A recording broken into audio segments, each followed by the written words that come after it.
You know, it's interesting because we got all these theories. I don't know why we put up with getting data and facts if we just gonna sit here and talk about how we feel. So, you know, maybe we can inject some facts into these feelings. I'm not really sure. But as somebody who has actually practiced criminal defense, I don't know if there's anybody else in here who has, I can tell you that I have handled thousands of cases, not hundreds of cases, thousands on the state level in Texas, Arkansas, and the federal level. And I can tell you that, you know what? If I had to look at the vast majority of the cases that I was representing criminal defendants on, the vast majority of them just didn't happen to be immigrants. These are just the facts of my experience, and maybe the immigrants went to somebody else. I don't know, but I can tell you in my actual experience in real life, in reality, and not in this fallacy world that y'all are making up where you hate on everybody. So my Republican colleagues are here using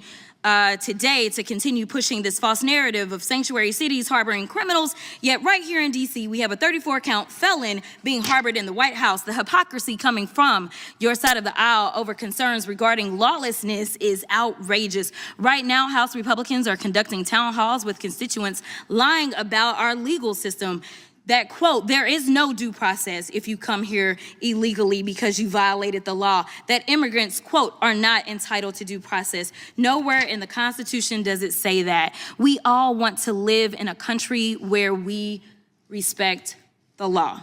So I'm a bit surprised that Republicans aren't up in arms with Trump detaining and deporting U.S. citizens and people who are lawfully present here in the United States. What Trump and ICE are doing is a disgrace, and it's all being done without respect for our laws. For example, Mr. Neri Alvarado, a Dallas-based baker, was arrested and deported to El Salvador prison for having an autism awareness tattoo in honor of his 15-year-old autistic brother. This was done despite never having been to El Salvador, despite having no gang affiliation, and despite having no organized crime connection. He was deported because ICE agents have been detaining, quote, all Venezuelans with tattoos. And to be clear, this type of racial profiling isn't just a one-off. In fact, the ACLU, using DHS's own data, mind you, found that at least 65% of the states and local agencies